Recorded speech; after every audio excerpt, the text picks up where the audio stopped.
10, 9, 8, 7, 6, 5, 4, 3, 2, 1. In 2015, 193 countries came together to create the UN Sustainable Development Goals. Helsinki was the first city in Europe and the second in the world to start voluntarily tracking its progress towards these goals. The Helsinki-based UNU-WIDER Research Center is figuring out how to make them happen. Come join us for a once-in-a-lifetime series of discussion forums where we'll ask the burning question: are the UN Sustainable Development Goals mission impossible? Join us to see just what's being done and prepare to be inspired.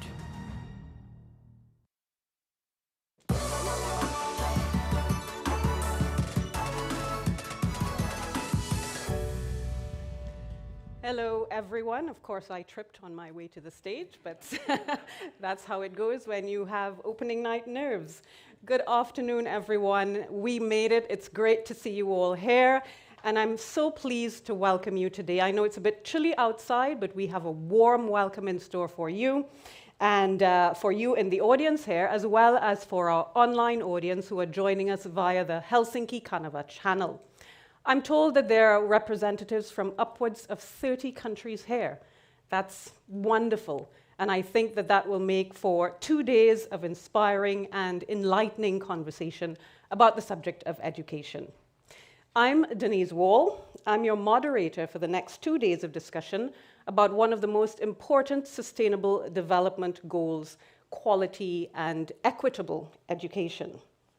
This afternoon and tomorrow, we'll host foremost thinkers and experts in the education field as we consider the role of scalable innovation and how we can build for the future.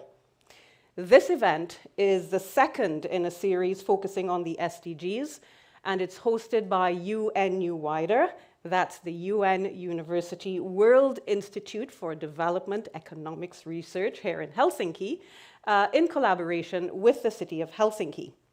This time around, UNU-WIDER and the city are partnering with education nonprofit HundrED, and the event itself has been folded into HundrED's annual Innovation Summit. On that note, allow me to introduce this gentleman standing patiently, waiting to be introduced here. He is the chair and co-founder of HundrED, Saku Tuominen. Saku?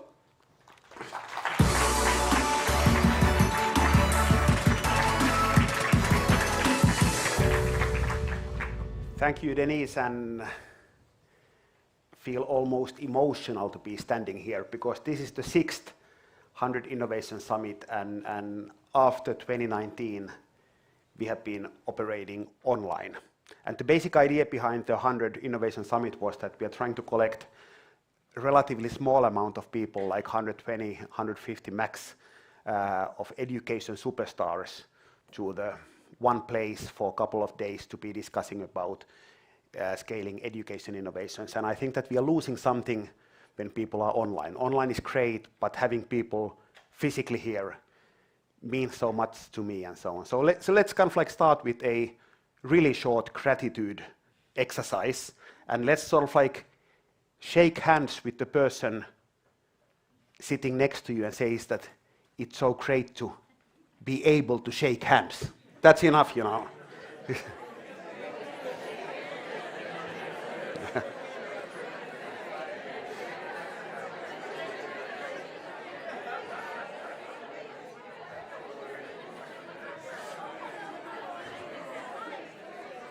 Okay, so as great, for example, waving hands in Zoom and Teams and so on feels, I think that this is a bit better like this. Couple of words about HundrED. We founded HundrED almost 10 years ago, and our basic idea was to change one thing in education.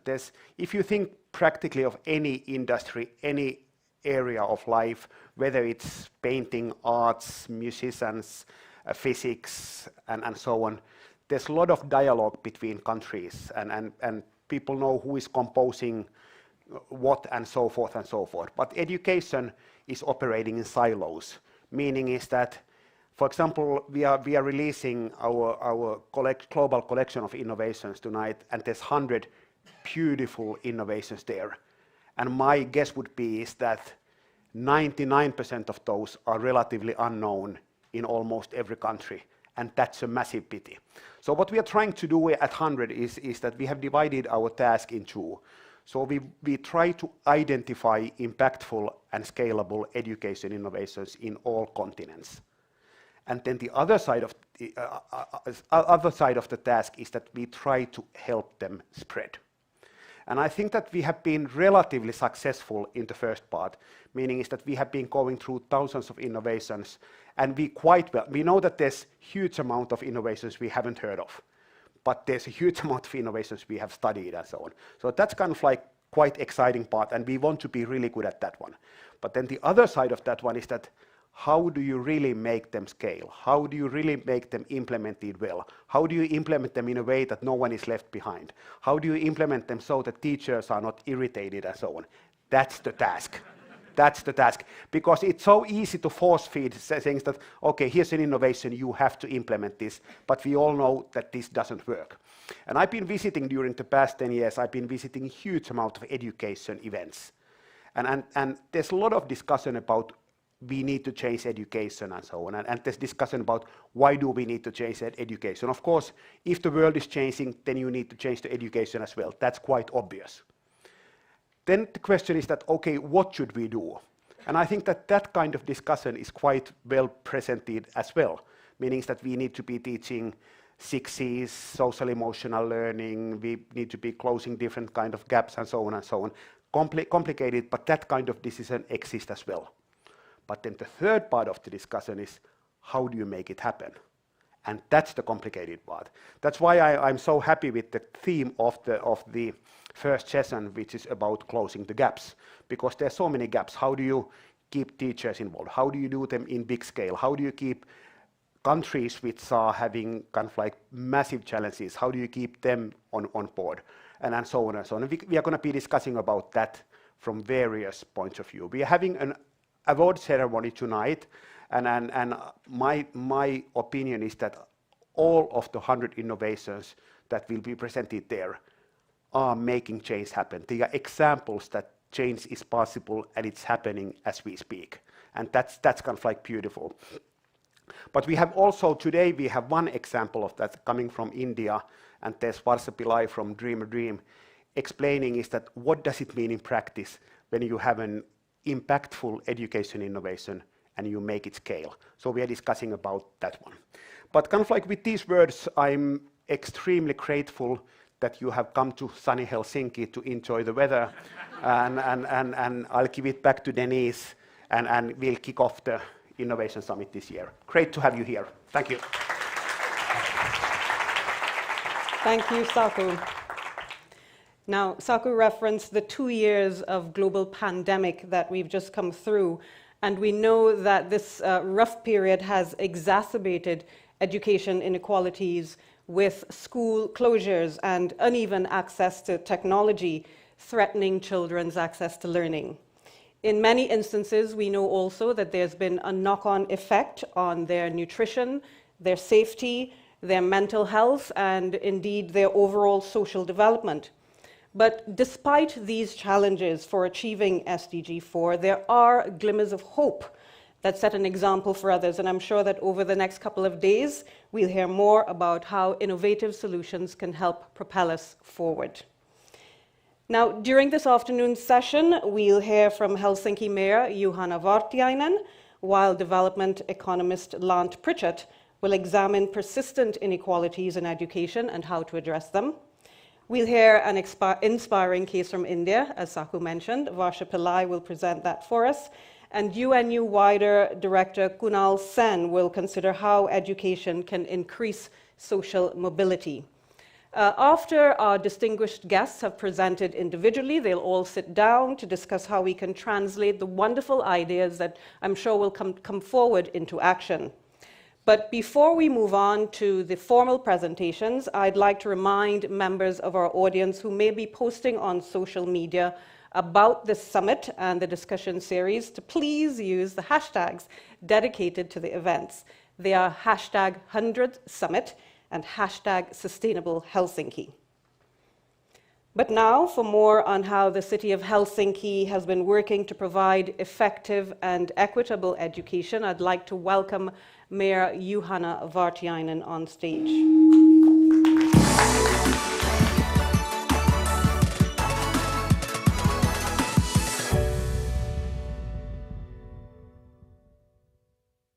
He has served in Helsinki since 2021. He holds a doctorate in economics from the University of Helsinki and has many years of experience leading prestigious economic research organizations here in Finland as well as in Sweden. Mayor Vartiainen served as a member of the Finnish Parliament for 6 years before he was elected. I give you Juhana Vartiainen. Thank you, Denise. My dear friends and friends of sustainable development and education, on behalf of our City of Helsinki, I'm so delighted to welcome you all to this event that recognizes the value of Sustainable Development Goal number 4, quality education. We are proud and happy to partner with the UNU-WIDER to promote the work that is being done around the world towards the UN's 17 Sustainable Development Goals. We would like to thank the education innovator HundrED for this opportunity to include the latest installment of our Sustainable Cities Discussion Forum event series in their annual Innovation Summit. This kind of collaboration is vital on so many levels. Quality education is a prerequisite for any functioning city, and Helsinki's city strategy has made equitable and effective learning one of its key priorities. As everyone in this room is aware of, quality education not only enables a good life and a thriving economy, but also balances out many socio-economic differences. The city of Helsinki is therefore working hard every day to create an easy, lifelong learning path for our residents. I remember when the news first hit in the early 2000s that Finland's young people had tested extraordinarily well in the program for international student assessment, or PISA tests. This news, which came as a surprise, a pleasant surprise to many of us here in Finland, gave rise to widespread international attention in the Finnish education system. What was the secret? Suddenly everyone wanted to know. Well, I believe that a key component of our success has been our effort to provide equal access to education. And the early assessment or analysis of these PISA results suggested that the key ingredient in this good performance was the performance of the relatively weaker students and pupils.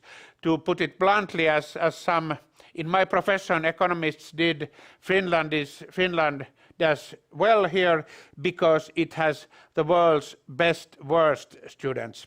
And there is a deep point there. If I remember right, these first analysis, they suggested that the good students in Finland were more or less like good students in other countries, but our weaker students did relatively well. And indeed, according to PISA, Finland has had one of the lowest performance gaps between top-performing and low-achieving students in the world.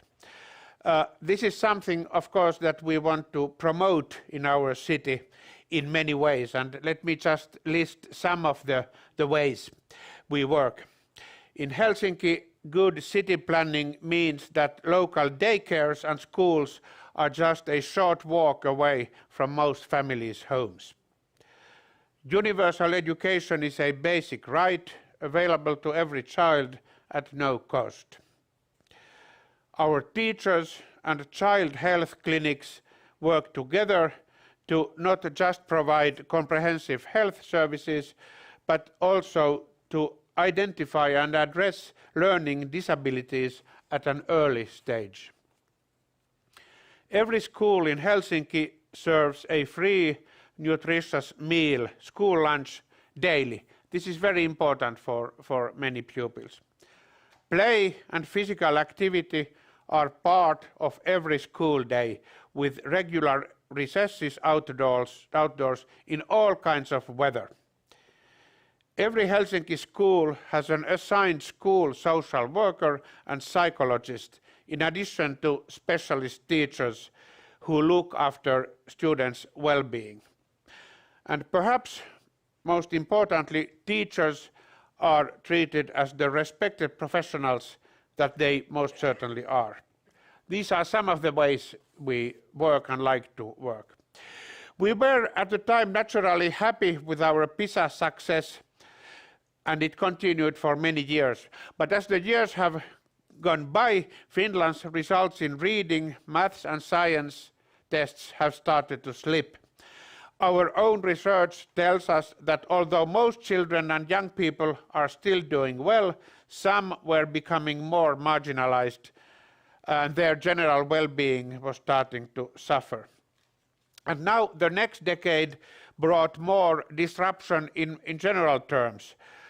The threat of climate change, political polarization, a global pandemic that shut down our schools and has shattered our social lives. That has been hard on our kids. And now we don't know what the effect of Russia's war of aggression will have. Will it have a long-term impact on the younger generations' ideas of trust and safety, trust in being able to lead a good life?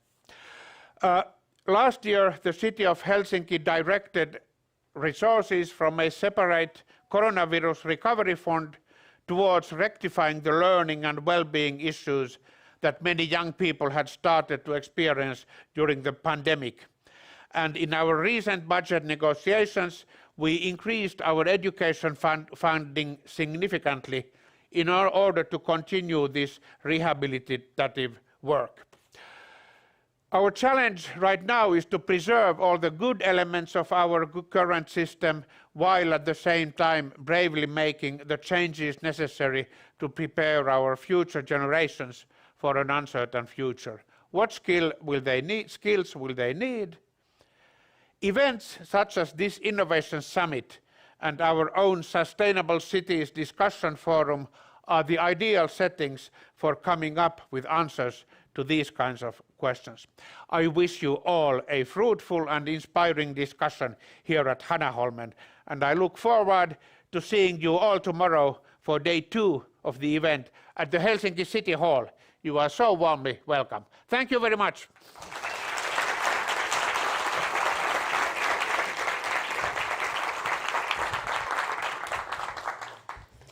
Thank you, Mayor, for sharing the secrets of Helsinki's education success with our audience. Now, perhaps very aptly, development economist Lant Prichett will deliver this afternoon's keynote, which is titled How to Address the Persistent Gaps in Education Outcomes. Mr. Prichett is an alumnus of BYU and MIT and has worked with the World Bank and taught at the Harvard Kennedy School. He's affiliated with Oxford's Blavatnik School of Government as the Research Director of the RISE program. He's also the Research Director at Labour Mobility Partnerships, and he's a Fellow of the London School of Economics. He's widely published across a range of development topics, and he's a real influencer in that his published work has over 47,000 citations. Welcome, Mr. Prichett.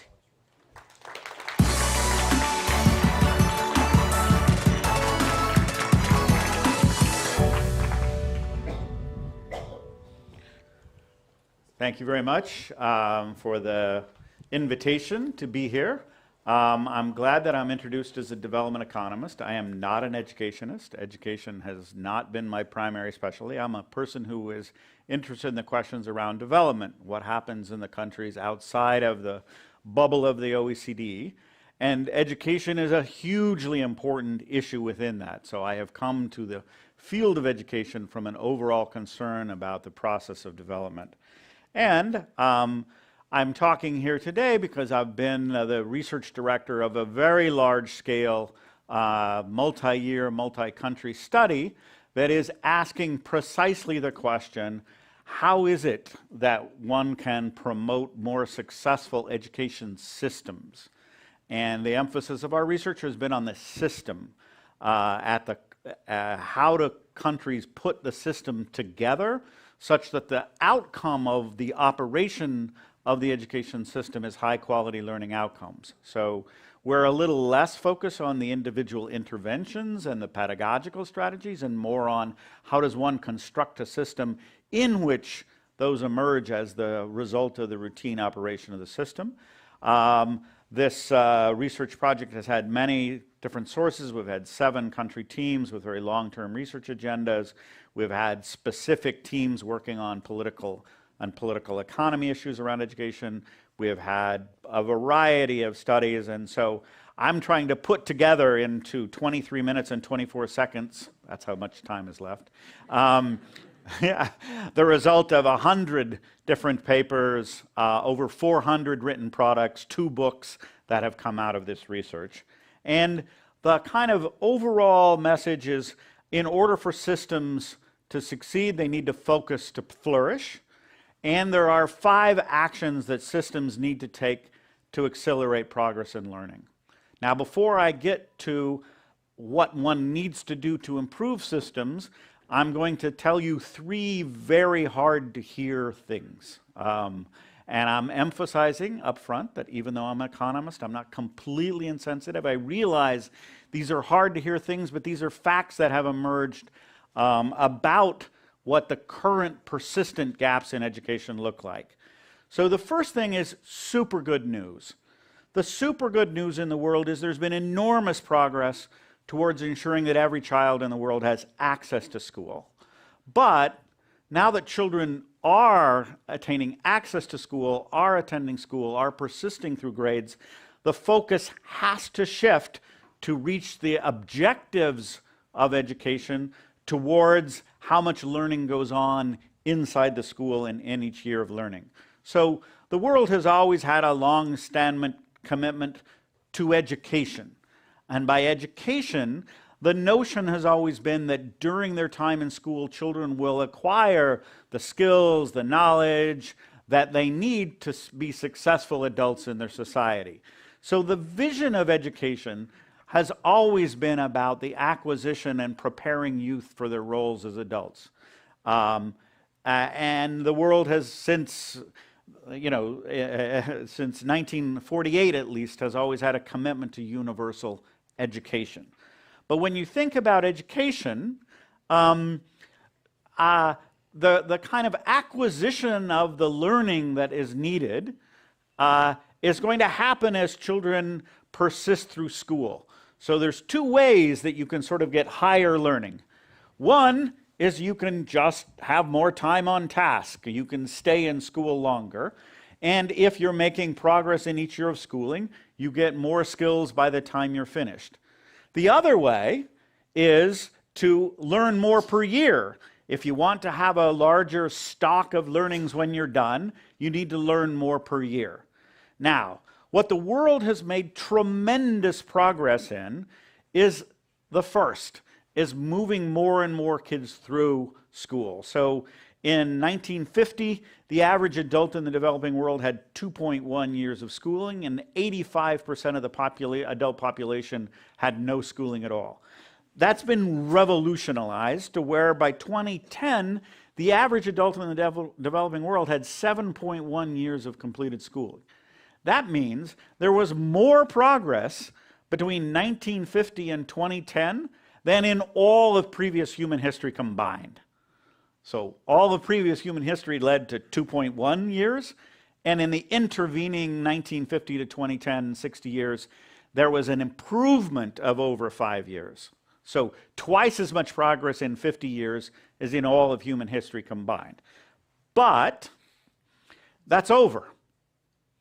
The scope for the world to improve the learning preparation of youth by expanding the years of schooling, we've run out of room in some sense. So what this figure shows is the fraction of children that didn't acquire foundational skills, and how many of them didn't acquire foundational skills because they didn't attend schooling, and how many of them attended schooling but nevertheless didn't get to the level of foundational skills. And if you look back to 1960, the overwhelming reason why children weren't getting skills is they weren't going to schooling. So it made a ton of sense to focus on getting kids into school, expand the system.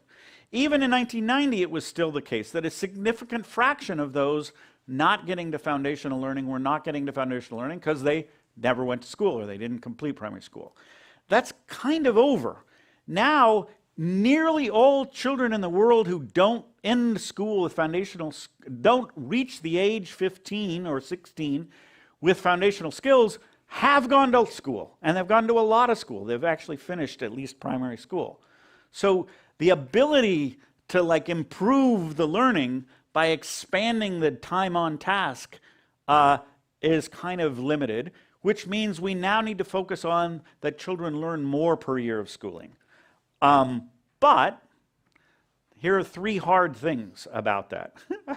First, most children in the world are not, in fact, reaching a level of basic skills that corresponds to the SDG goals. So, and it's, in many of the lower performing systems, it's nearly everyone is not reaching basic skills. It's not that it's a rare thing to go to school and not get the basic skills. It's a very, very common thing. So in sub-Saharan Africa, 94% of children are not reaching basic skills.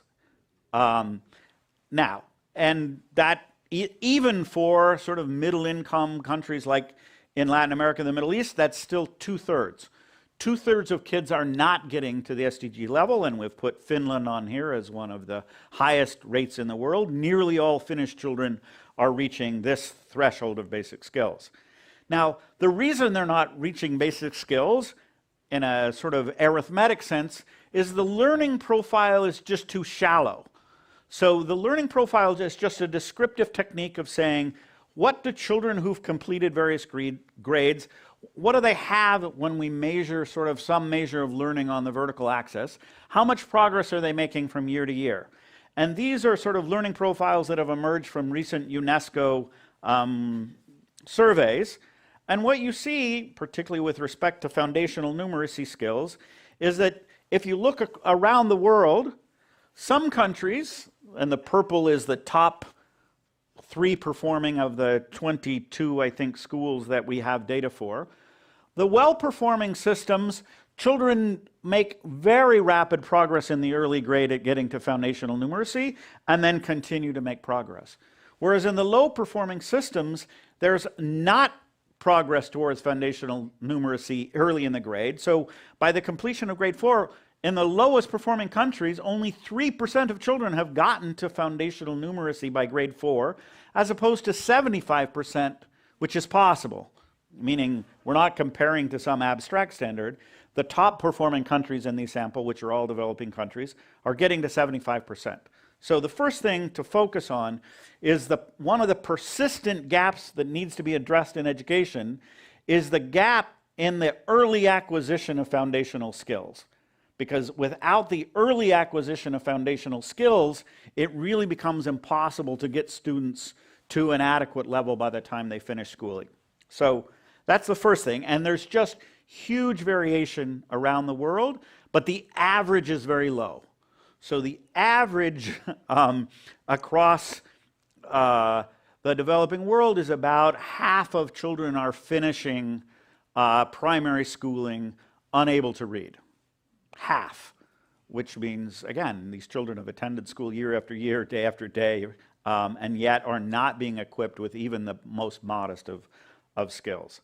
So the second thing is that these gaps are not primarily between the rich and the poor or the advantaged and the disadvantaged. They're across countries. Countries have low-performing systems, and in those low-performing systems, nobody is getting a good education.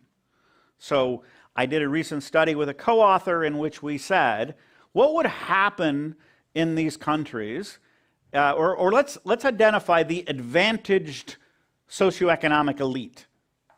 So let's say male students, urban students, native speakers of the native language, of the dominant language.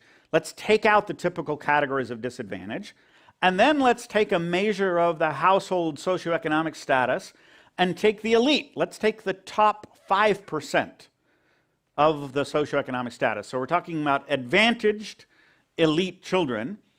And of the advantaged elite children in 5 of the 6 countries that participated in the PISA examination for the developing countries, less than a quarter of the advantaged elite students were reaching the MDG, were reaching the SDG4 level of performance. So what that means is, even if you eliminated all the sources of disadvantage by pushing every child in the country to the current level of the advantaged elite, you still would be under a quarter of the children getting to basic skills. Again, that kind of has to be true, because if you look back to the fact that 94% aren't getting it, if 94% aren't getting it, it means lots of children who are from the advantaged elite aren't getting it. You can't have these super high rates and not have it being affected everybody. And this is super important because closing the persistent gaps means everybody in the system has to learn a lot more, not just the disadvantaged students. I'm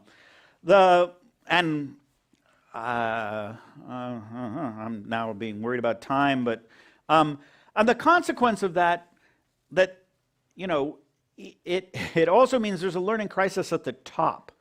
So we can focus on the fact that students aren't emerging able to read, but it's not the case that there's this huge elite getting a great education. So if you look at the number of children in a cohort of 15-year-olds who is at PISA level 4, 5, 6, and PISA 4, 5, 6 is about 30% in the OECD countries. About 30% of students are at that level. It's what one might call globally college ready. The consequence of the very, very low levels of learning is that in Zambia, in mathematics, there are 5 kids a year. Not 5%, but the fingers on my hand, 1, 2, 3, 4, 5 kids a year reaching level 4, 5, and 6. Even in Finland, with its relatively small population, it's 20,000 kids a year. In a big and reasonable performing country like Germany, it's 250,000 kids a year are at this high education level. But the gap we have in the world is there is no education performance elite in these countries. There's less than 1,000 students total each year at even the level at which, again, there's 250,000 Germans. So then the final thing, before I get into the 5 messages, is it's not just that things are bad, it's that things have been getting secularly worse. The average trend in the developing world is still downward. So we have a very recent study that used the demographic and health surveys that had multiple rounds of survey over years to say, of a woman born in 1958, say, who attended 5 years of schooling, what's the likelihood she could read like a single simple sentence? So the literacy test wasn't some sophisticated thing. It's like, can you decode the sentence, farming is hard work, in whatever language of your choosing? So this wasn't a test of English, it wasn't a test of the dominant language, whatever language you're choosing. Now the interesting thing is, you can see the progress in the first panel of the fraction by year of birth that actually attended 5 or more years of schooling. So schooling expanded. Vastly more women were attending school. But if you look at the probability a woman who attended school for 5 years could read, it went up in Vietnam, a high-performing country. It declined massively in Uganda. So a woman born in 1958 who attended 5 years of school had an 80% chance of being able to read. By the time you went to women who were born in the in 1998, which is the latest data because it takes time for this to evolve, only 40% of women who completed grade 5 years of schooling could read a single sentence. So the likelihood of being able to acquire reading during primary school plummeted. And on average around the world, it fell. So if we take the 50 or so countries for which we have the reliable data, on average in the developing world, we were making progress on literacy by putting more kids through more schooling, but the rate at which they were learning was actually falling. So that gives some urgency, because patience is not a virtue here. You can't just wait and it's going to get better. Things are still going in reverse, which is why we need to talk about the 5 actions to put every country's education system on a path to universal early foundational learning, and therefore the subsequent education goals. Because you can't get to the PISA level 2 performance, that's the SDG for secondary, without getting to early learning. Now, we think there's 5 actions. And they are, I don't know why they're in that order. They're commit, measure, align, support, and adapt. So let me talk in the 8 minutes and 10 seconds left. Now that I have these numbers here, it's like. So the first is, and it might sound like obvious, but the first thing is, if you want to really have learning progress, you have to commit to it. And many country education systems really aren't committed to learning. They exist for a variety of purposes. They push kids through school. They build out the school system. They're committed to attendance. They're committed to enrollment. They're committed to the kind of trappings of it, but they don't really have a clear, driving, purpose-driven commitment to learning. And without that, it's very difficult to make anything else succeed. So, and you know, when we say foundational, we don't mean back to basics. We don't mean just reading and writing. We mean foundational. We mean that children have a conceptual and procedural mastery of these skills. Because what many systems are doing is rushing kids through a curriculum that they're learning by rote. And they're learning to respond to examinations that they're given in ways in which they never develop a conceptual understanding. And without the conceptual understanding, you can't build on that. So what we're showing is, if you just try and rush through it and never focus on the foundational conceptual basis, children will learn in a very rote way, but you can't build on it. So the kind of figure shows that, you know, the way they often teach measurement is just by showing a pencil on a ruler where the pencil's at 0. And then if you move the pencil away from 0, even kids with high school education can't get the question right, how long is the lower pencil? Because they never actually learned the concept of measurement as displacement. They learned a very rote version of it. So that's the first thing. And I'm going to skip some things. Second, you have to measure it. Not everything that gets measured gets done, but what doesn't get measured almost certainly doesn't get done. And most educational systems have enormous amounts of measurement going on that has nothing to do with learning. They have indicators about the numbers of desks and the numbers of bathrooms and the numbers of kids and the number of kids by this age and that age, but really unbelievable dearth of data about learning. And without data on learning, in part, policymakers haven't focused on learning because they just have radically erroneous ideas about what's actually being done.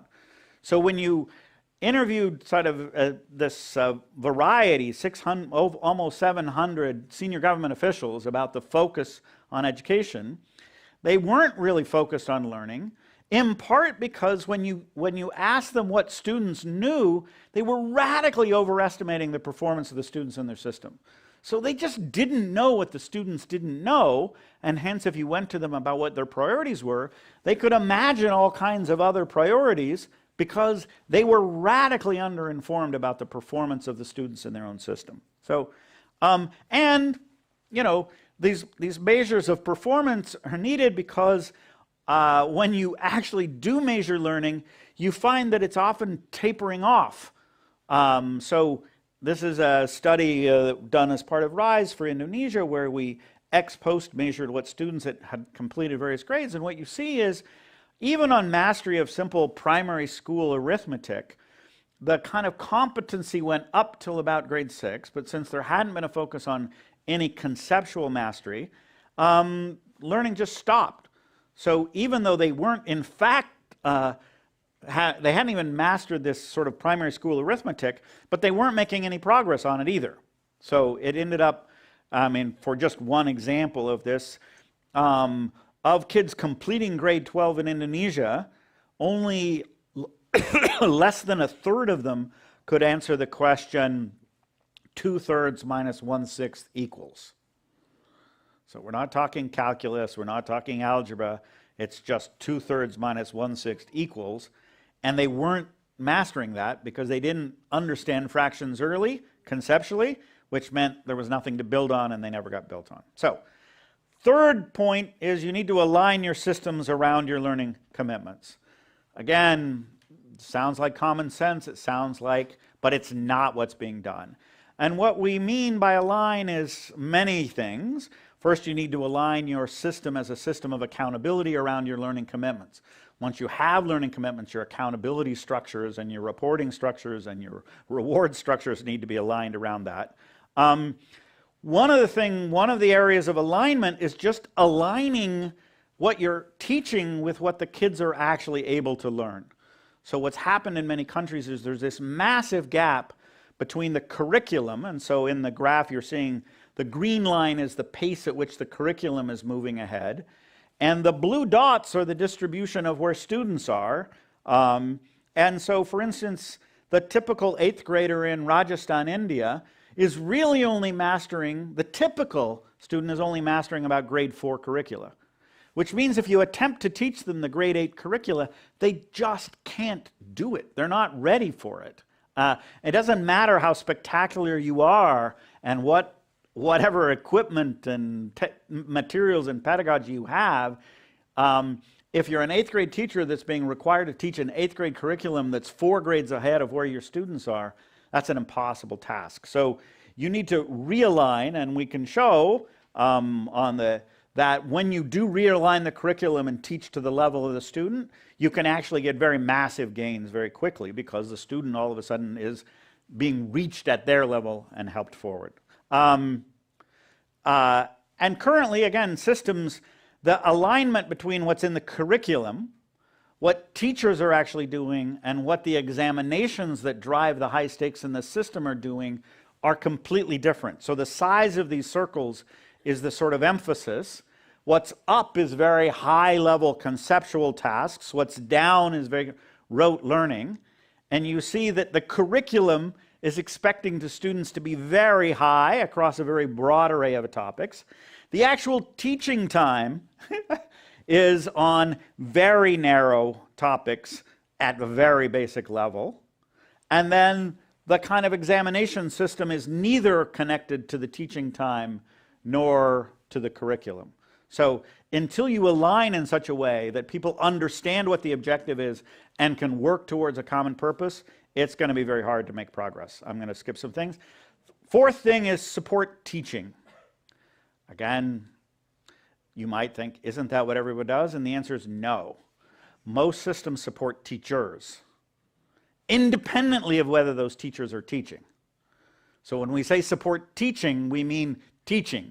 We mean support those people to do effective teaching and learning practices in the classroom. Until you realign the system around teaching the actual classroom practice as being the core of your objective, rather than managing teachers, those who happen to have been employed to do the job, you can't make progress. And I'm going to skip some things. Finally, you need to adapt. So what you adopt as you implement. So this next 2 days are about innovations. One of the things about innovations is innovations don't travel well without being modified. When you adopt an innovation to implement in your country, you need to adapt it to the conditions of your country. So we have many studies in our overall RISE thing of people adopting innovations that had worked in other contexts, attempting to do them in their context, and This is a particularly egregious example where they had adopted a school improvement plan statewide in the state of Madhya Pradesh in India. All of the schools basically prepared a school improvement plan, and then nothing happened. Literally, nothing changed about the school, nothing changed about teaching, nothing changed. So, because, again, this innovation of school improvement plans that had been worked well in other contexts simply hadn't been adapted to the realities of the Indian context. So, let me conclude. I'm now over time.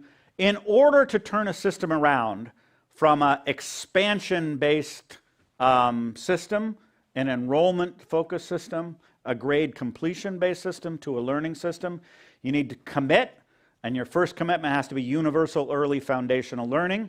You need to measure that learning regularly in a reliable and relevant, so that the agents who need to use the data can have the data and use it for their purposes, including in the classroom.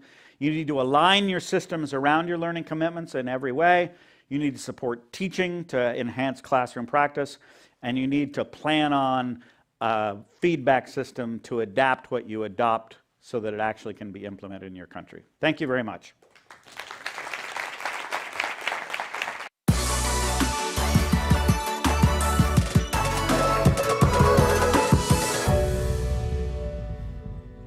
Thank you, Lant. Prichett. Big takeaway for me was that there are many more children with access to school, yet on average, they're not achieving foundational skills. And thank you also for those 5 prescriptions or principles for bridging education gaps if we look at education as a system. Now, what better way to follow up Lant Prichett's address with a look at how education innovation can be implemented at the system level. Specifically, we'll explore how the Dream a Dream nonprofit in India has made important strides in this area. And let's welcome Varsha Pillai. Varsha has had nearly 2 decades experience in media and communications in the profit and non-profit sector, and she specialized in media and public advocacy initiatives. A National Film Archives of India Research Fellow in 2009. She obtained a Netherlands Fellowship in 2017, and in 2019, she was among 10 young leaders nominated to the Winter School for Think Tankers in Geneva as part of the Think Tank Initiative Fellowship.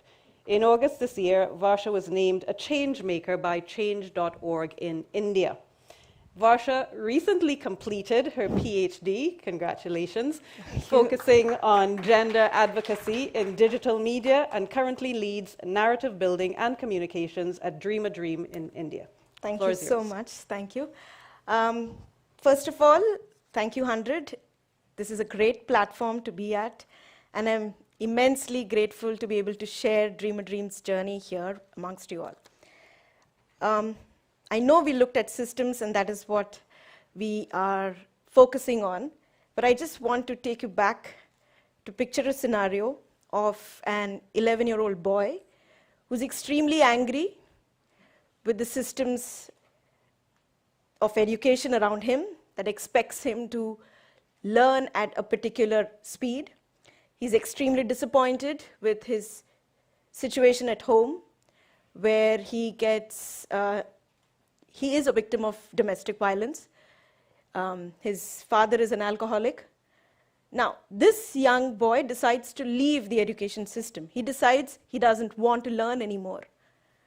So what happens when life skills and the presence of a caring adult comes to support, to validate, and to encourage this young boy? I'm happy to say this young boy, Prasanna, is my team member today at the narrative building and communications team at Dream a Dream. And this has actually been at the crux of what Dream a Dream has been doing for the last 22 years. The presence of a caring adult and the critical approach of life skills has guided what we are doing in India today. We've been mainstreaming life skills in such a way where our approach has always been of keeping the child at the center. And why the child at the center? Because the child, then we look at the influences around the child, right? So that would be the parent, the social system around the child. And then to those people who are making the decisions for the child's journey in the educational ecosystem.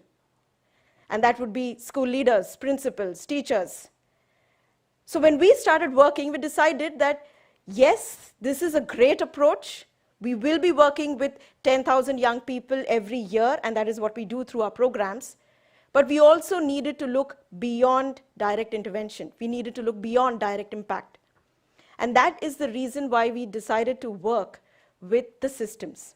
We decided to work with governments, decision makers, people who are making the decisions. How do we do that? Through very different kinds of levers. Curriculum is one such lever. The other lever that we use is that of pedagogical innovations, the holistic report cards, frameworks. All of these are guiding our interventions with the system. Because at the end of it, we also realize that the system also needs to be understood from the lens of a young person. What is it that the young person needs? A young person needs validation. A young person also needs to be told that it's okay to fail. It's more important that you rise again. And that is where Dream a Dream has been working. And today, we're proud to say that we've been working with 5 states in India. And we are impacting close to 1 million children through direct and indirect partnerships with other not-for-profits, through collaborations and strategic partnerships with states. But what is it that we're truly trying to do? What we're truly trying to do is to shift the mindsets about what the purpose of education needs to be. Simply put, education needs to be about the thriving of a young person. What do we mean when we say thriving? Thriving is when a young person is happy, quite simply. Thriving is when a young person is responsible. Thriving is when a young person is resilient. And thriving is when this young person can say that I will take the decision to lead my life the way I want to live responsibly. I will be happy. And to sum it up, I would really urge all of you to look at our book that we've just released, which includes the 20 stories of our young people from our programs. And it delves very deeply with all of what these 20 young people have gone through and what it means for them to be able to thrive. It is not about the young person thriving, it is about the system around the child that is failing the young person. And that is something that we need to remember. I am over time, so Dennis, thank you so much.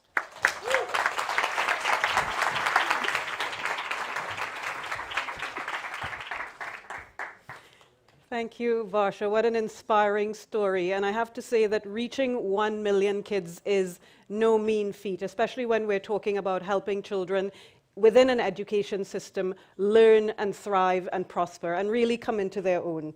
Great work. Let's hold on to this example when we come back later on to discuss how we can move from talk to action later in this afternoon session. But now let's hear from UNU-WIDER Director, Professor Kunal Sen, on the subject of how education can be used to increase social mobility. Professor Sen is a leading international expert on the political economy of growth and development and has conducted extensive research on important themes such as international finance, the political economy, determinants of inclusive growth, and so on. His research has focused on India, East Asia, and Sub-Saharan Africa.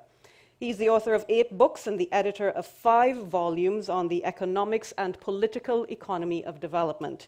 He's been UNU-WIDER Director since 2019, and he's also Professor of Development Economics at the Global Development Institute at the University of Manchester.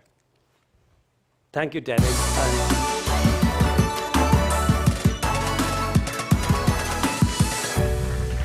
Thank you, Dennis. I wanted to first thank the mayor of the city of Helsinki and the organizer of the HundrED Education Summit, for co-hosting this particular forum with the UNU-WIDER on a very, very important sustainable development goal on quality education. I have a simple task. I'm going to speak to a very straightforward question, but a really important question. The question is, does education lead to greater social mobility? But what is social mobility? Social mobility is a movement from a lower to higher level of education, occupational status, social class, or income of the child as compared to the parent. Social mobility is actually the hope of economic development, the mantra of a good society. All parents would like to see their children do better in life than perhaps where they were. But certainly low-income parents or low-income households certainly would want to see their children do better in life. That's a fact.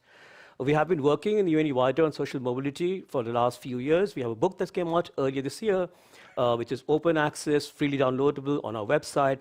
The book is titled Social Mobility in Developing Countries, Concepts, Methods, and Determinants, which has a lot more about what I'll be speaking about.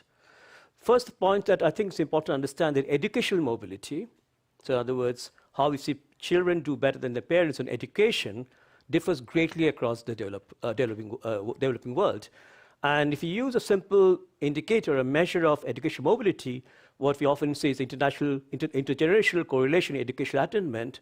So think about two countries. In one country, parents mostly have been educated at the primary level, and children stay at the same level. In that country, the intergenerational correlation in educational attainment will be very high. In other words, hardly any social mobility. In another country, parents are also educated up to the primary level, but children are educated to higher level, at least secondary, maybe even university. In that country, the intergenerational correlation in educational attainment will be very low, higher social mobility. And as you see this graph in front of you, you can see striking variations in educational mobility. Especially in Latin America, we see very little educational mobility. Especially, so in this country, we tend to see children doing no better than the parents in educational attainment. And then you see many other countries on the right side of the graph. China is an example where we see more social mobility into educational attainment. So this itself is very interesting and something that we need to think about. Why do we see, even in education, where we already heard the keynote speaker say there's been a lot more expansion in educational attainment, we see very much significant variation in educational mobility. So the question that I'm going to answer, does education make a difference in social mobility? Education is a powerful driver of social mobility. More educated children have higher chance of moving up in terms of occupation, income ladder, compared to the parents, as compared to less educated children. That's a fact. The evidence on this is very, very strong. And the work we've done and others too show this very clearly. So that's stylized fact number one. But stylized fact number two is that poorer parents are less likely to invest in the children's education simply because they don't have the money.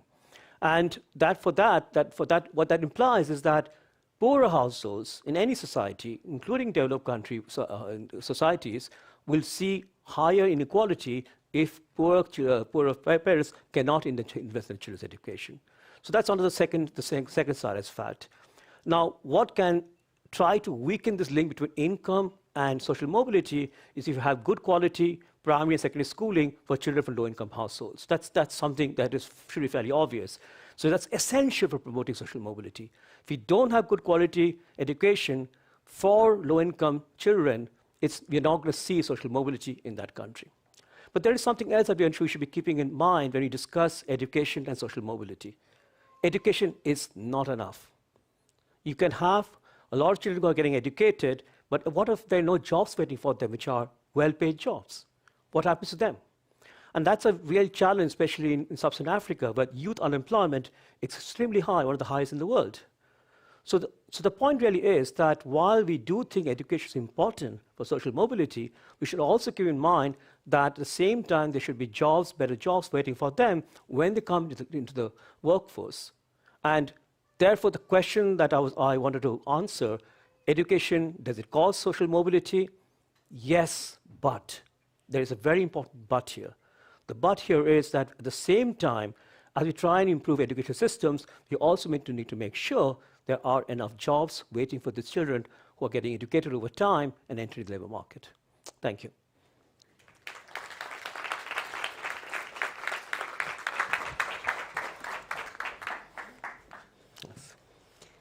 Thank you, Professor Sen, for a very succinct address. And of course, a great takeaway there, which is that good quality primary and secondary education can break that link between means, financial means, and social mobility. But don't forget the jobs. The jobs are important. Now that we've heard perspectives and cases from this afternoon's discussants, I'd like to ask you all to join me here on stage for a conversation on how we can transition from talk and the wonderful ideas that we've heard to concrete action. So, yes, please, I will just make way for some chairs to come here for the discussants. And I guess this is a good time to encourage our online audience to post on our chat wall any questions that you may have for our panelists. They'll be displayed on the screen on my left here in the auditorium, and time permitting, we'll try to address them. And please remember as well to use the dedicated hashtags for the event. That's hashtag 100 Summit and hashtag Sustainable Helsinki. Oop, there's a cable there. Now, SDG 4, please. Please do join me. I'll keep talking while you make your way up here. SDG 4 targets 7 primary outcomes, and the channels for accomplishing them include the creation of effective learning environments, as we've heard, increasing the supply of qualified teachers and other education professionals, and the creation of learning opportunities through scholarship programs, particularly for higher education. We've heard that education is a foundational element of overall human development. I'd like to point out here, though, that for the first time in 32 years, the UNDP reported that global human development declined for 2 consecutive years. And of course, as we've been discussing this afternoon, there are many factors behind this setback, not the least of which was the COVID-19 pandemic, global instability, political and social polarization. They've all played a role in this state of affairs. And my opening question to you all is, how has this been reflected in education outcomes, in your opinion? And a double-barreled question, which I know is very bad from a journalistic perspective, what's needed to halt the decline and take us forward once more? And perhaps we can start at the macro level with you, Mayor Vartiainen. Well, our education department people would be better informed about all the details. Let me just point out at this stage that what we have observed is increased levels of not feeling well amongst the children, more sort of loneliness, more reports of not feeling well, more reports of feeling insecure. So far, I guess the honest answer to that first question at this stage is we don't know enough, but what we try to do is to allocate some resources there, and this is something that was subject to our budgetary negotiations, perhaps put some extra teachers or social workers in those schools that seems to experience more problems. But I guess the more detailed and interesting studies on the educational achievement and the eventual effect of COVID, and that they are yet to come. My guess from just sort of anecdotal things that I hear is that, which is hardly surprising, is that there's more polarization since children have had to stay at home, and homes where the parents can provide a lot of help, support, inspirational things, they sort of fare well. But then there are children from households which are not as forthcoming or not as sort of fruitful to support the development of their children. Their parents might be hardworking somewhere, and they would not be working remotely or available. So my guess is that we are witnessing increased polarization, but more detailed studies are yet to come. Thank you. Lant, Prichett, perhaps from your systems view, you've been able to, I know that the mayor has said that the data is still to come in, hard data is still to come in, but perhaps you've seen some some indications so far? So I think the really important thing is looking forward. How does one address and remediate the gaps that have emerged? The past is the past. A really interesting study emerged in RISE just in a nick of time, in which they studied an earthquake in Pakistan. And the reason the study of the earthquake in Pakistan was very interesting is it affected one group of students, but not very similar situated students who weren't as part of the earthquake area. And what they found is that in many ways, that earthquake affected households went back to normal after a year or two. Income recovered. But one interesting thing was when you measured the long run effect on the students who missed only 2 months of school, their cumulative learning loss was 3 years. So the cumulative learning loss was much larger than just the time they missed. And what that meant is they didn't go out of school and then get back on the same trajectory. By being out of school, they got behind, and then since the system never accommodated them being behind, they got further behind, many dropped out. So I think the super important thing is as children are coming back into school, to assess the level of learning that they are actually at now, which again, systems have never been particularly good at. It's been very much, here's the curriculum, we're going to teach the curriculum. So, and again, we have a very new study, just literally a few weeks old, that looked at a program of this type. And if you assess the students as they come back in, and then gear your pedagogy to address where they are as the result of whatever school they missed and whatever polarization that emerged, you can actually remediate a very large amount of the gap very fast. So there is some conditional promise, or some promising conditional that you can do it. But if you don't, the earthquake experience shows if you don't actively remediate, you actually get cumulative learning losses. I mean, children become disaffected, they drop out. So I think there's the potential for this learning loss of the COVID pandemic to make it even worse in the future. But if it forces systems to cope with the alignment and assessment of the student and teaching to the student's level, you can actually remediate significant amounts of the gap very fast.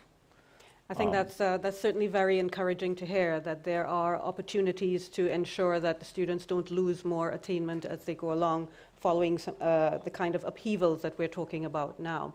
Varsha, what's your experience in terms of what COVID has meant? And looking forward, as Lant Prichett has very wisely reminded us, is always good to do.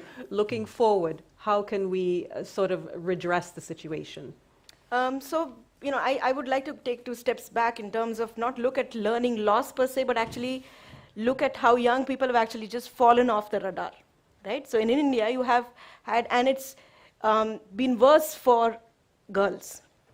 So the last 2 years, we may look at cumulative learning loss, we may look at how much of foundational literacy, all of that, but what it actually meant for the young person was that they went back into a home that did not have the resources to be able to get them to continue learning, which meant that a lot of them went back to work or they got married, right? So these are realities that existed. And if I come back to what happened after COVID and post the lockdown in India, schools were running as if the last 2 years was nothing. You needed to have, you know, at least a trauma responsive classroom, a teacher that helps a young person assess what has happened back home because relatives have died. You know, a lot of their own family members have passed away. So it's been a huge loss. So first to reassess what the young person has gone through, and then to move forward to understand what has actually happened in terms of learning, the environment, at home, and then move forward, right? Because it starts from there. It starts from how are we supporting young people to be able to come back, right? In the 2 years, what was it that the school did for them, especially for those who were coming from backgrounds that they did like Mayor said, right? They didn't have the kind of support back at home. And what do you do about those young people studying in government schools, where they were dependent on the midday meals that they would get in schools, right? So it's just the, even before we move to the learning loss, we need to first assess what was personally did the young person lose in the 2 years. Build a classroom, again, very idealistic, I know, but build a classroom that is trauma responsive, that helps the young person understand what they have been through, and then move on to the curriculum, then move on to the academic calendar, and so on. It's an important reminder that fundamentally we have to look at the human level as well. In addition, of course, to paying attention to what's happening at the system level. Professor Sen, if I'll come to you finally for a response to that question. From your perspective in terms of looking at social mobility and the importance of education, how has this potentially set young people back, and how can they recover lost ground?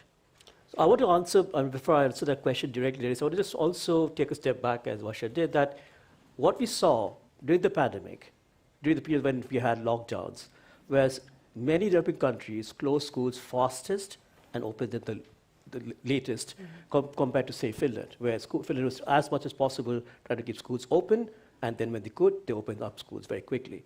Now, school closures, why was it the case that developing country governments thought school closures are fine? I mean, we should just close the schools down, while at the same time, they're opening up the labor market so people go back to work. Because for them, they could see, obviously, the impact of people not going back to work, especially in developing countries, most people work in the informal sector, usually have to go to work. And perhaps the costs of not having kids in school was not seen as much. And I think something that we need to now think about for the future, because if this is the way it's repeated again and again, because pandemics can happen again and again, that's really costly, because that bias towards current employment, current income versus future income, future employment through education is simply not really realized in a developing country context. And I think it's striking, as I said, the difference between what we saw in the developing country context and what we saw in the West. So that's point number one, that we need to learn from these mistakes that many countries made on school closures. And the extent of school closures. India, for example, had almost 2 years of school closures, and many Latin American countries. We cannot do that again. The second point is that when the school closures happened, when they had to happen, as in the West, many countries in the West, like in the UK, where I also work, have been working before, computers are provided, laptops are provided to low-income kids. That was not the case in developing countries, right? So given that you have school closures, and therefore teaching becomes online in some cases, and kids from poor income backgrounds do not have access to this online teaching, it simply accentuates inequality. It was already evident even before. So I think the point really is that if we are to have this again, we must make sure that children from low-income backgrounds in developing countries, though there's a resource issue, of course, it's not easy to provide laptops or any mechanism of this kind to everyone, there has to be a better understanding of these things. Now, what can we do now? Well, what we do now, remedial teaching, we can do a lot of things, but I do think, and that's the pessimistic view I have, the costs are going to be enormous. We don't have numbers yet, the quantification of this cost, but in my view, it will be enormous. And that's going to be very sad, because we do know, as we all believe, the education makes a difference in social mobility. Yes, and perhaps as you're suggesting, Professor Sen, what we need to be thinking about is building resilience into education systems and at the human and at the system level.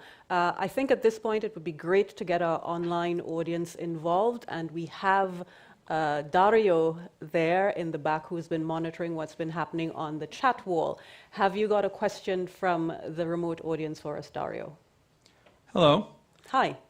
Yes, I have a question from Elsa, who asks, how can education help bridge the gender gap for social mobility in developing countries? And what do you think Finland does well related to this? All right, another double-barreled question. Okay, let's take the first part of the question, and I think, Varsha, you were the first one to raise the point about the pandemic having a sort of a gender-based difference in terms of the impact on young people learning there. If you'll take the question first. So for the gender, I don't think there is one single answer to that, because it talks a lot about social conditioning, it talks about social systems that exist. And in India, it is something that we need to work very deeply if we have to look at gender completely.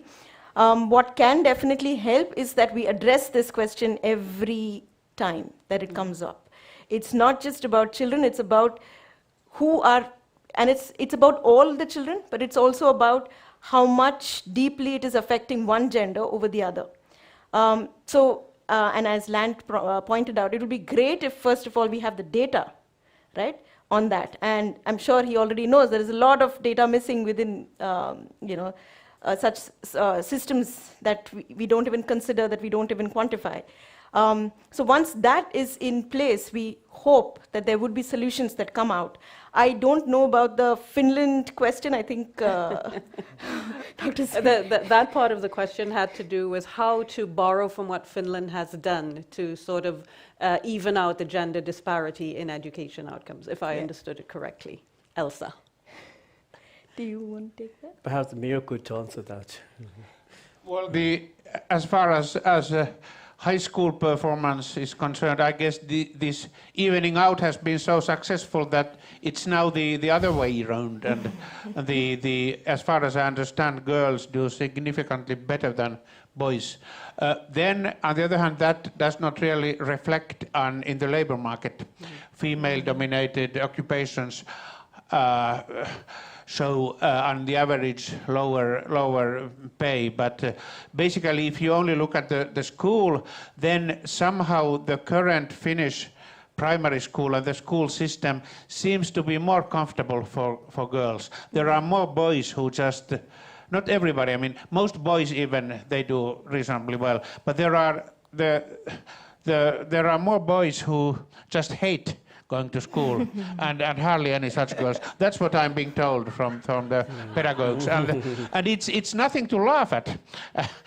In fact, it's a big problem because there's a larger chance of these boys then sort of accumulating social problems and become marginalized in a sense. But if you only look at the school performance, then yes, in that sense, we have gone already over the top. Yes, yes.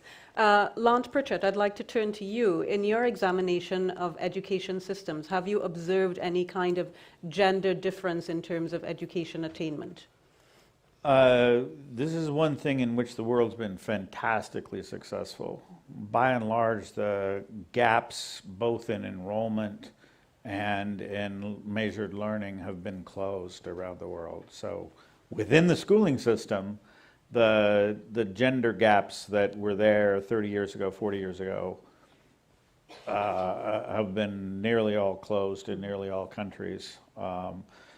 Which isn't to say gender isn't a huge issue as children emerge from school into the broader society, but now it's up to the broader society to reflect the performance in the schools. So the schools have been very successful in addressing gender gaps. Yes, and I think it was Professor Sen, in your remarks, you mentioned that what's needed next, now that we've been able to sort of even the playing field, it's the next step that we need to pay attention to, which is ensuring jobs are available to all, regardless of gender. Absolutely, I think that's exactly the point, as Lant is saying, that the education attainment by gender has narrowed quite a bit. Having said that, one should also keep in mind that, especially in South Asia and Sub-Saharan Africa, we have this situation where girls come to school and then they get married off at a very early age. And early marriage is a very common occurrence in many parts of South Asia and in Africa. And that, of course, means that they cannot carry on complete secondary schooling and university and so on. And so that's something to keep in mind. There are strong social norms that inhibit girls to kind of reach their productive potential, especially in terms of the labor market. But there's also other issues here, which is that even the same child who's a male child or a female child at the same education level, you see big difference in labor market outcomes. So the female child may be unpaid work, lower paid work, but the male child, when they get to the markets, are in better paid jobs. So that's where what I wanted to say there in my remarks. We need to deal with that too. And this could be to do with norms, discrimination, other factors. But if you don't try and address that, then certainly that's an issue which is inhibiting social mobility, especially among girls. Right. Now, Lant Prichett mentioned the 5 prescriptions, for making progress towards SDG 4, achieving SDG 4. And we've talked a lot about the pandemic and how it's caused certain kinds of setbacks, which we hope we'll be able to address moving forward. Are there any other obstacles that you've observed in your research, in your experience, in your work at the city level, Mayor Vartiainen, that are preventing progress towards achieving SDG 4? Well, that's a hard question for me, but what we see is this increased polarization, that although most of Finnish young children, they do reasonably well and feel reasonably happy, we see more of, their amount is not very large, but we see more children who do not do well and who accumulate the social problems, health problems, perhaps alcohol, narcotics. So this is something we are worried about. But the very super interesting presentation by Lant, I guess it still contained a positive message in as much when you showed that when the educational system is poor, then it's poor even for the well-to-do kids.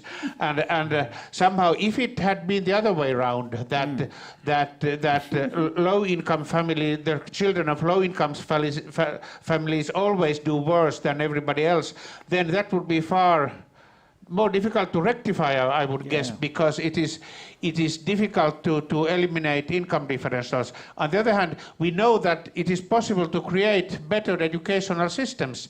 Those exist. You only have to have a sort of a better spaceship to get to the moon. Somehow, and it is doable, although it's surely difficult. That was my reflection on Lant's excellent introduction. Thank you. I just want to follow up with you very quickly, Mayor. There was a question on the chat wall that came in from someone, I don't remember the name though, but they asked for you to expand a little bit on what you meant when you used the word polarization in education. Well, we don't know enough of these phenomena yet, but it seems that measures of reported well-being or educational achievement or psychological problems reported or health problems, use of alcohol amongst young people, smoking perhaps, if you put these kinds of variables together in synthetic measures, then we tend to observe a more polarization in the sense that the young people whose life seems to have more problems, they are more removed statistically from the lives of everybody else. Thank you very much. I'd like to come back to you again, Varsha, for your perspective on different kinds of obstacles, because you are more working on the ground level. You've talked about your first-hand experiences with how children have experienced the pandemic. But if we were to remove that particular variable, what are some of the obstacles that you've observed in terms of reaching this SDG 4 goal? Yeah, so I think first of all, you need to be listening more to the young people. What is it that they need? What is it that they want at the moment? Because from our experience in the last 2 years, during the pandemic, it was actually the young people who showed up for the community, right? They came up, they did all the work that was required for relief measures and all of that. So somewhere we need to include them in our conversations around making this change happen, right? They know what they need. And the more distance we keep from the young person with the solution, the more alienated they become and the more they would want to leave the system. So you need to be able to get the young person into the room where the decisions are also being made, which is very tough for systems and governments to be able to do that. But I would think that is something that we really need to do. We need to get a young person a seat at the table.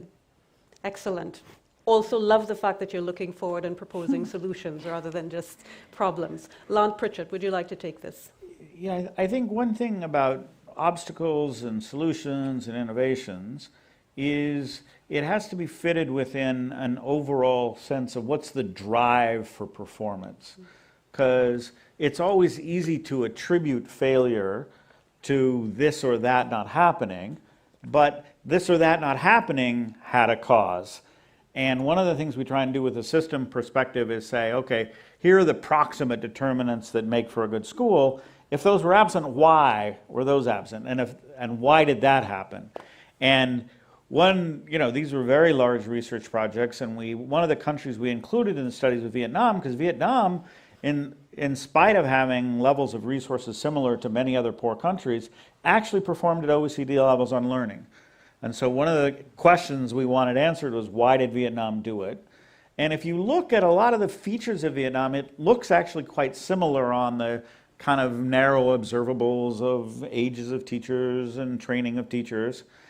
And so we were pressing our Vietnamese team, well, okay, why did Vietnam succeed? And ultimately one of the team members said they succeeded because they wanted to. If you say, why did Vietnam succeed? It's because they wanted to. So I think the obstacle, in many ways, the deep obstacle, is creating the broad social, political commitment to want to. And that has actually been too little paid attention to, because it was easy to talk about the commitment to education and align it into a commitment to school. If we build a school, if we have a teacher that periodically at least shows up, if the school doors are open, then we've made our commitment to schooling. So it's kind of embarrassing to spend $4 million on sophisticated research and give you the answer because they wanted to. But that, I think, is a very important answer, and it's not trivial to think that way, because then you have to think, what's the obstacle to getting to the want to? Wonderful. I can think of no better way to close this afternoon session. Why or how will we achieve SDG 4? Because we want to. And we'll figure it out from there. Thank you so much, panelists.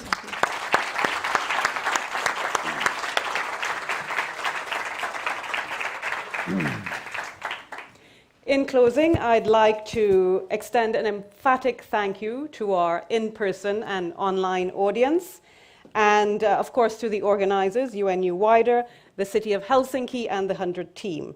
And if you joined the live stream late, remember you can catch up on what you missed on the Helsinki Kanava channel.